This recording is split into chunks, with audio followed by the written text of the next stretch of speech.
Hi, Minister. How are you? I'm good. How are you? Can you tell us what's going on at Air Canada, the delays we've been seeing since this morning? Look, my office and Transport Canada officials have been in touch with Air Canada. We understand that they're experiencing some IT issues where one of their systems is not operating. My understanding is that they're working on restoring it as quickly as possible. But I also wanted to make sure that they understood their obligations toward their passengers and that they make sure that they compensate those who are impacted. We will continue to be in touch with Air Canada to get updates on the system.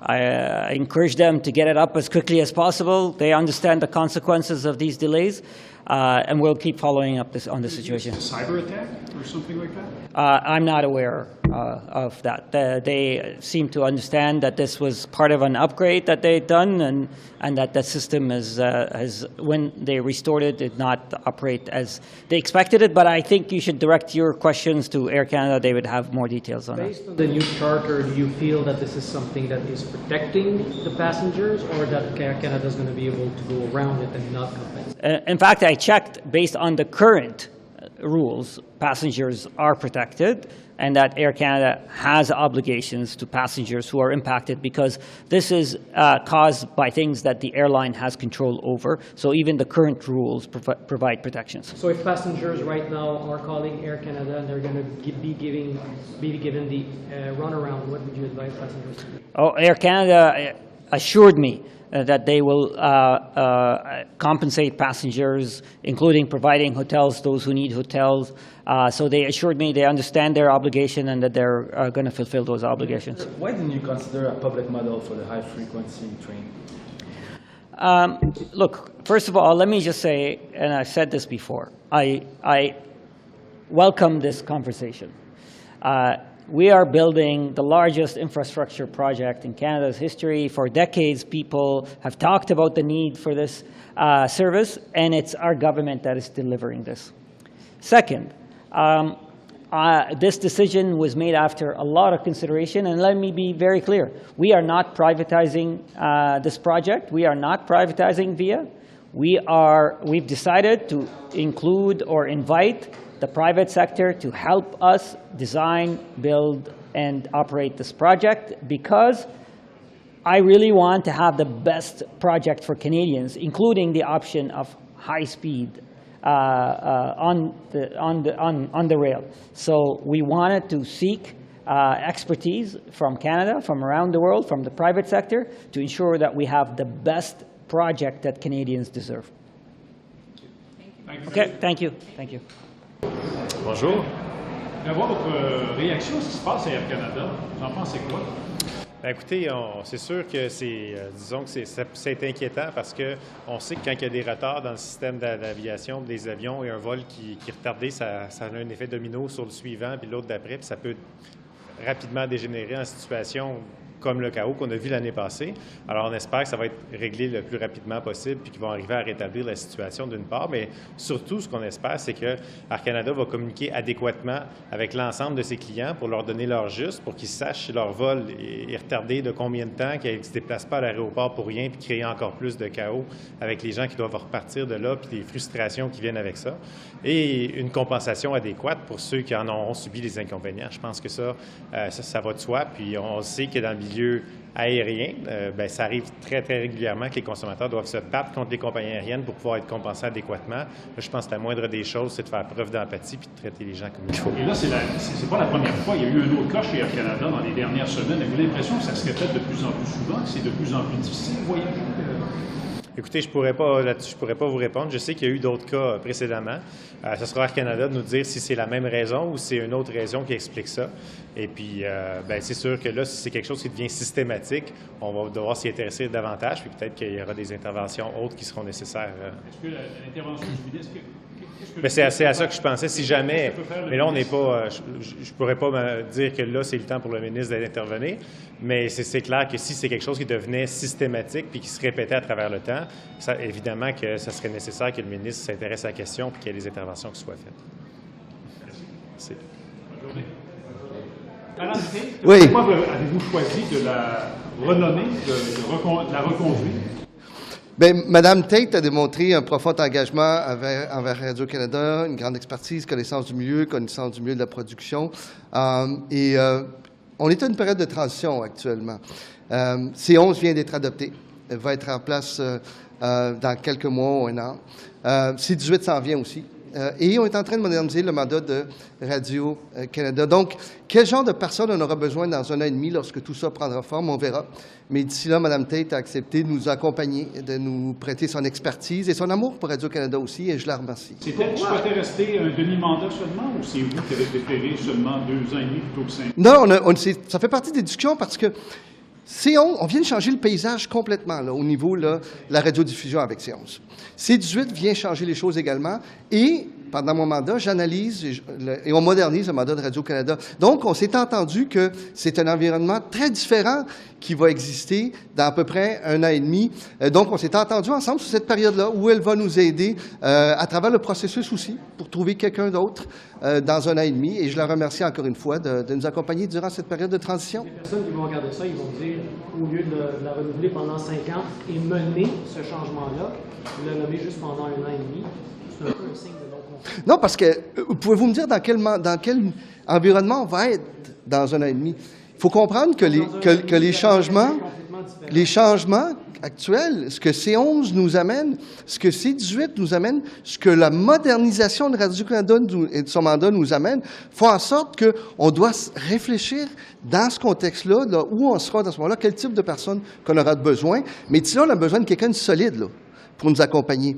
Il y a beaucoup de choses qu'elle a entrepris, qu'elle veut également terminer. Donc, encore une fois, on leur remercie de nous accompagner pendant cette période de transition-là. Le nouveau mandat, ça va arriver dans les prochains 18 mois ou est-ce que ça va être pour le... On entreprend un mandat, ça fait partie de la lettre de mandat du Premier ministre de revoir, si vous voulez, le mandat de Radio-Canada de façon très large, là. Donc, on commence avec mon équipe à faire ce travail-là. Ça va arriver quand? Pour la nouvelle personne ou pendant le... Ça devrait arriver pour la nouvelle personne, effectivement. Donc, la nouvelle personne qui va être là va avoir un cadre législatif qui n'a plus rien à voir avec la loi qui est en vigueur depuis 1991. Puis ça change, là. Il va y avoir C18 qui va apporter plus de revenus et il va y avoir aussi le mandat qui aura été révisé pendant plusieurs mois. Pourquoi pas garder Mme Tait 5 ans? Mais c'est parce que c'est un peu la même question que tantôt, là.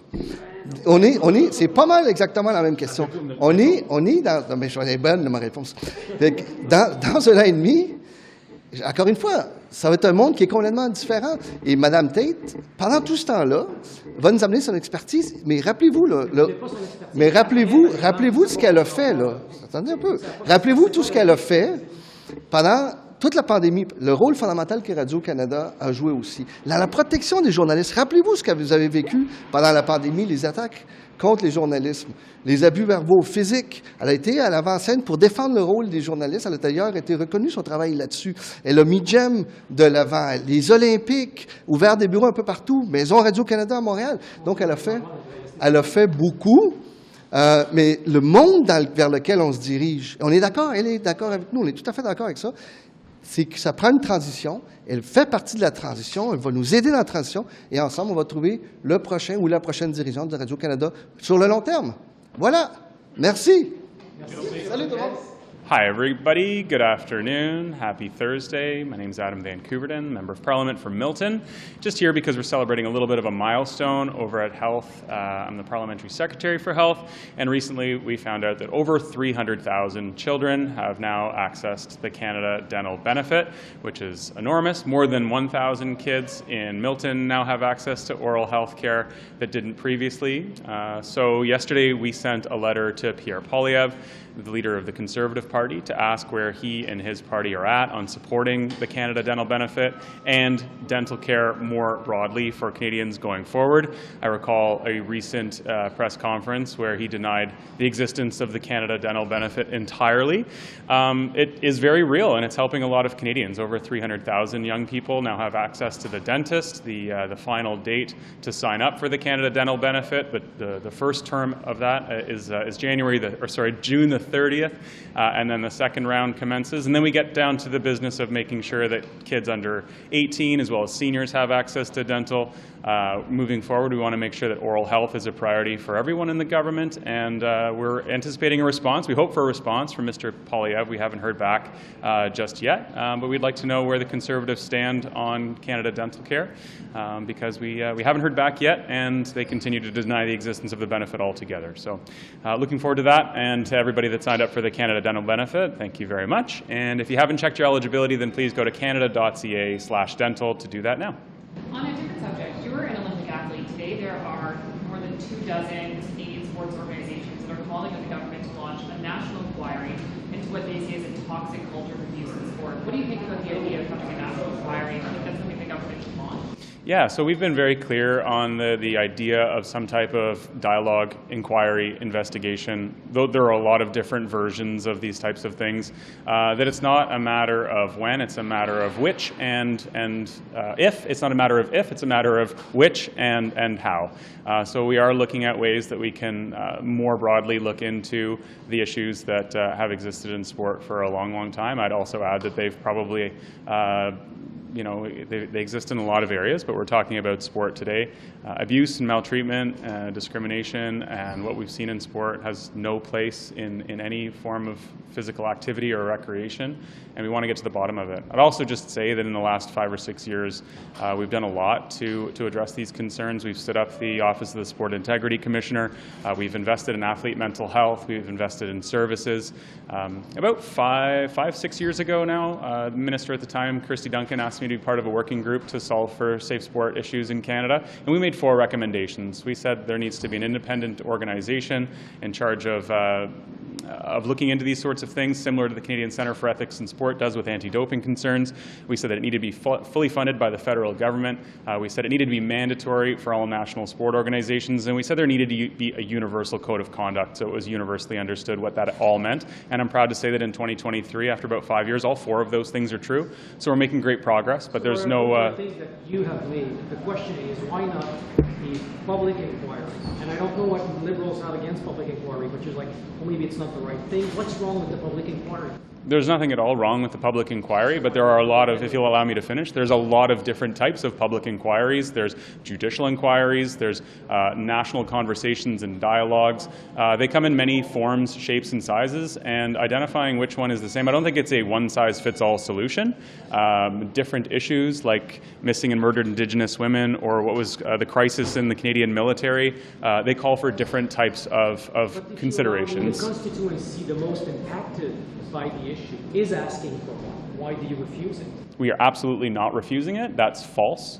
We have been looking into it, and I would like to thank the committees of both the FIO, the Women's Status of Women Committee, as well as Heritage for the work that they're doing, because they haven't made a recommendation yet, and we're looking forward to hearing those recommendations. The calls have been loud and clear, and once again, I would just like to refute what you suggested. At no point have we ever refused that there would be a national inquiry or any type of dialogue into safe sport in Canada. A few weeks ago, Minister did commit for equivalent inquiry when she announced new measures regarding transparency. But she never said when it would be launched, and many opposition parties are like, well, the urgency is there. So would that be during the summer that it could be launched?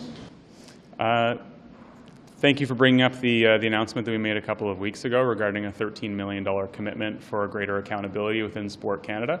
Look, for too long, Sport Canada has basically just been a sort of arm's-length ATM for sport organizations to withdraw money, and there hasn't been a lot of accountability on the side of any sort of being able to provide any degree of accountability when we were taking away money. So as we've seen in the last year, it's been the minister's obligation to take money back or to rescind any sort of funding when things arise.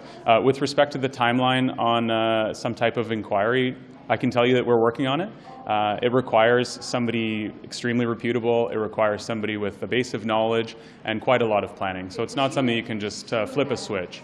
So because she was asked, will there be a public inquiry? And so she said, yes, there will be a public inquiry. And she said, I'm really eager to announce it when I will be able to. Mm-hmm. But that would be Yeah, as I've said, it's not something that you can just simply flick a switch and say it's time for us to go on that. I join the minister in saying that it's absolutely necessary. And like I said at the beginning, it's not a matter of if, it's a matter of when and how. But when? This summer? When do we see that? As soon as possible. As soon as the details are finalized, as soon as we can find the correct people who have the base of knowledge, the history and everything. Yeah, I understand the timeline. Thanks very much, everyone. The economy. Results come in that the growth in the first quarter is stronger than expected. Obviously, the Bank of Canada has been raising rates to try and cool off the economy and bring inflation under control. So now we're expecting a rate decision next week. How will you be watching it? Do you think the Bank of Canada should raise rates in response to this unexpected, strong economic performance, or? Well, as you know, the rates are based on the inflation, and as you know, the inflation has been fueled by the inflation has been fueled by the spending without any control by this government, the deficit, one after another one, and also creating the new taxes, like the one that you want to create, the second, the liberal carbon tax. So this is not to help the inflation to get down. And just to quote Madame Freeland, who said once deciding the fuel under fire, well, that's exactly what this government is still doing. I know it's sad, but because Madame Freeland is the Deputy Prime Minister, is a Finance Minister, but she had no control on the fact that she tabled a budget without any control of this budget, and this fueled the inflation. So we will see what the Bank of Canada will do on that.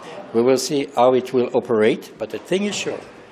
When you have to address the inflation has been caused in part by this government, and this government should be more serious when it's time to spend and it's time to make a deficit. You have no opinion on what the Bank of Canada should do? Well, we'll see. Personally, I'm not the spokesperson on that. As you know, I am the Climate Change and Environmental Minister, Shadow Cabinet Minister, so I will let those who are in charge to see what is our position. But the fact is, this government fueled the inflation with their bad management of the